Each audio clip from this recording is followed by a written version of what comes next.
6 orang termasuk 3 wanita direman antara 3 hingga 7 hari sehingga 27 Januari depan bagi membantu siasatan Suruhanjaya Pencegahan Rasuah Malaysia SPRM Perlis berhubung kes pemalsuan dokumen. Siasatan dibuat berkaitan dakwaan mengemukakan dokumen laporan kesihatan palsu kepada Pertubuhan Keselamatan Sosial Perkeso bagi tujuan permohonan pencen ilat bulanan berjumlah RM255,000 sekitar 2 tahun lalu. Perintah reman terhadap suspek berusia antara 50 hingga 60 tahun itu termasuk seorang lelaki yang dipercayai menjadi ejen menguruskan permohonan dikeluarkan penolong kanan pendaftar Mahkamah Tinggi Kangar Muhammad Amiruddin Roslan.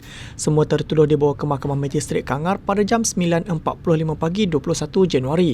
Sumber SPRM berkata, 5 daripada suspek yang bekerja dalam sektor swasta mengemukakan laporan kesihatan palsu yang didakwa disediakan seorang doktor sebuah hospital di negeri itu. Bagaimanapun, katanya siasatan Agensi Perisakan Perkeso dari Bahagian Anti-Fraud, Etika dan Integriti AFE mendapati surat rujukan itu palsu. Sementara itu, pengarah SPRM Perlis, Muhammad Nur Adha Abdul Ghani mengesahkan penahanan suspek dan kes disiasat Muka Seksyen 18 Akta SPRM 2009.